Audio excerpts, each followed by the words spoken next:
전도서 8장 9절에서 17절의 말씀을 통해 오늘을 살아가는 나에게 주시는 하나님의 지혜가 무엇인지 함께 깊이 묵상해 봅시다.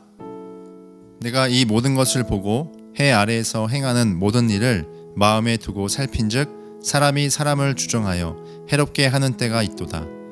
그런 후에 내가 본즉 악인들은 장사 지낸 바 되어 거룩한 곳을 떠나 그들이 그렇게 행한 성읍 안에서 잊어버린 바 되었으니 이것도 헛되도다. 악한 일에 관한 징벌이 속히 실행되지 아니하므로 인생들이 악을 행하는 데에 마음이 담대하도다. 죄인은 100번이나 악을 행하고도 장수하거니와 또한 내가 아노니 하나님을 경외하여 그를 경외하는 자들은 잘될 것이요 악인은 잘되지 못하며 장수하지 못하고 그 날이 그림자와 같으리니 이는 하나님을 경외하지 아니함이니라. 세상에서 행해지는 헛된 일이 있나니 곧 악인들의 행위에 따라 벌을 받는 의인들도 있고 의인들의 행위에 따라 상을 받는 악인들도 있다는 것이라. 내가 이르노니 이것도 헛되도다. 이에 내가 희락을 찬양하노니 이는 사람이 먹고 마시고 즐거워하는 것보다 더 나은 것이 해 아래에는 없음이라. 하나님이 사람을 해 아래에서 살게 하신 날 동안 수고하는 일 중에 그러한 일이 그와 함께 있을 것이니라. 내가 마음을 다하여 지혜를 알고자 하며 세상에서 행해지는 일을 보았는데 밤낮으로 자지 못하는 자도 있도다.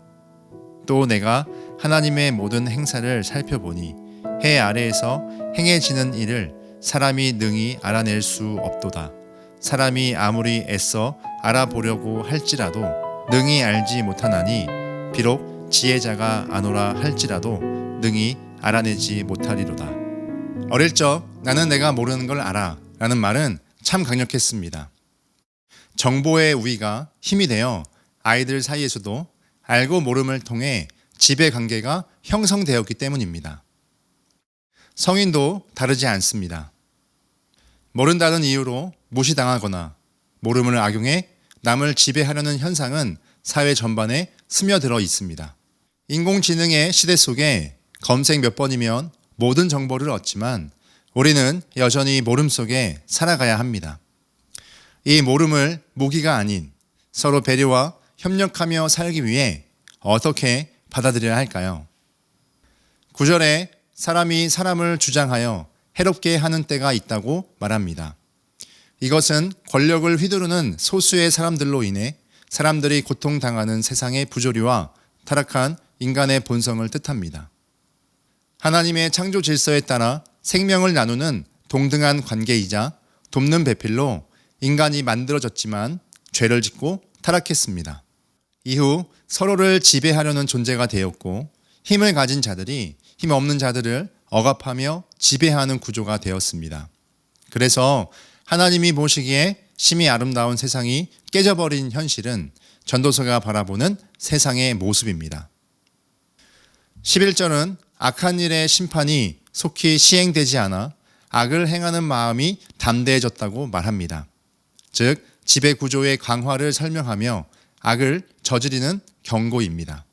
죄의 심판이 즉시 나타나지 않으니 세상은 더욱 교묘하게 악을 나타낸 거죠. 오늘날 갑질 사건, 가스라이팅, 정보 비대칭, 권위주의적 문화가 모름을 악용해 타인을 지배할 수 있게 만듭니다. 사람뿐만 아니라 인공지능과 알고리즘도 우리의 선택을 조정하면서 그 과정을 모르게 감추는 방법을 사용합니다. 이렇게 인간은 하나님의 심판이 지연된 틈을 통해 죄를 강화하고 지배 구조를 공고히 합니다. 그러나 불의한 현실이지만 하나님을 경외하는 자는 잘 된다고 단언합니다. 이는 단순한 도덕주의나 낙관론이 아닙니다. 악인의 번영이 영원하지 않음을 아는 믿음에서 비롯된 확신입니다. 즉, 인생의 모름 속에서도 하나님의 정의는 작동하고 있으며 그것이 궁극적으로 드러날 것이라는 희망의 표현입니다. 그럼에도 여전히 고통스러운 현실입니다. 14절에 악인이 의인의 상을 받고 의인이 악인의 행위를 받는 타락한 세상의 변절된 질서가 현실됨을 말합니다. 지혜자는 창조 질서가 모순된 세상의 모든 일들에 대해서 모두 헛되다고 단정짓지 않습니다. 오히려 15절에서 세상의 악함, 현실의 부조리를 인정하면서도 내가 할 수 있는 가장 좋은 일은 먹고 마시며 즐거워하라고 강조합니다. 이는 단순히 현실을 부정하거나 쾌락주의를 뜻하지 않습니다. 부조리한 세상 속에서도 하나님이 주신 현재의 삶을 감사하며 사는 지혜를 최선을 다해 나타내라는 겁니다. 왜냐하면 인간은 하나님의 모든 행사를 다 이해할 수 없습니다. 아무리 지혜롭고 많이 아는 자라도 하나님이 이루시는 일의 모든 것을 다 알 수 없습니다. 이는 인간은 본질적으로 모름의 존재라는 고백입니다. 그러나 이 모름의 자리에서부터 하나님을 의지하고 신뢰할 수 있다면 모름은 무지가 아닌 겸손이 되고 배려의 출발점이 됩니다. 여러분, 고대 철학자 에피쿠로스는 자신의 사상과 가르침을 실천하기 위해 정원을 하나 구입하고 그곳에 철학 공동체를 만들었습니다. 그리고 부유하지 않아도 지금 내게 주어진 정원의 작은 꽃 하나에서도 아름다움을 만끽하고자 했습니다. 또한 정원에 모인 사람들과 작은 꽃이 주는 아름답고 소중함처럼 서로 우정을 나누면서 불안과 고통으로부터 벗어난 평온한 삶을 추구했습니다. 물론 신은 거부한 채 정신적, 마음의 쾌락을 추구합니다만 작은 꽃 한 송이를 유심히 살펴보면서 꽃 하나에서조차 마음의 평온과 기쁨으로 주어진 오늘을 누리고자 했습니다. 전도자도 세상의 모든 것을 유심히 관찰하며 살펴봤다고 합니다. 왜냐하면 우리는 본질적으로 모름의 존재이기 때문입니다. 이는 인간은 무력하고 무지하다는 것이 아닙니다. 하나님 앞에서의 인간의 정체성입니다. 그래서 모름의 한계를 인정하고 하나님을 온전히 의지해야 합니다. 그리고 그 모름 속에서 이웃을 배려하고 협력하는 질서를 회복하라고 요청합니다. 진짜 나쁜 종교는 다 아는 것처럼 말합니다. 그러나 진실을 아는 사람은 함부로 말하지 않죠.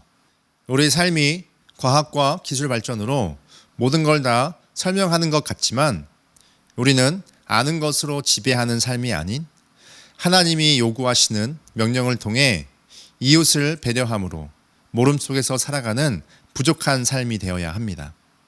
그래서 나의 부족함을 하나님의 능력으로 채우실 모름의 여백을 들고 하나님 앞에 서야 합니다. 말씀을 적용해 봅시다. 첫째, 하루 하나의 무지의 일기를 써봅시다. 모른다고 하면 순간 내가 약해 보일까 하는 두려움이 생깁니다. 그러나 모름을 인정할 때 진짜 지혜를 배우게 되며 실수를 정리해야 하는 회개가 아닌 배움과 겸손의 씨앗을 심는 훈련이 될 수 있습니다. 내가 몰랐거나 실수했던 일 한 가지를 적고 그때의 감정, 오늘의 배움을 적어 배움의 자산을 늘려봅시다. 둘째, 단정은 금지, 다 아는 척하지 않고 물어봅시다. 누군가의 언행이 이해되지 않을 때 즉시 판단하고 충고하는 것은 쉽고 또 그 사람을 지배할 수 있습니다. 하지만 한 걸음 물러나 기다릴 때 배려가 시작됩니다. 혹시 어떤 이유가 있어? 왜 그렇게 했는지 궁금해서. 잘 몰라서 그러는데 설명해 줄 수 있나요? 라고 물어보면서 관계 속 여백을 허락하는 기술을 연습해 봅시다. 전도서 8장 9절에서 17절은 인간은 모름의 존재로서 모름을 통해 지배가 아닌 배려함으로 창조 질서를 회복하라고 권면합니다. 복음서에서 예수님은 으뜸이 되려는 사람은 지배가 아닌 사람을 섬기는 종과 같이 자발적으로 자신의 특권을 내려놓고 헌신하는 자가 되라고 말씀하십니다. 낮은 곳에서 섬기신 예수님은 언제나 건강하지 못한 사람들과 삶의 속도를 맞추며 배려하고 위로하며 품어주셨습니다. 성경의 많은 사람들이 모름 속에서도 타인을 먼저 배려함을 통해 기적의 은혜를 경험하는 것을 우리는 말씀을 통해 보았고 배웠습니다.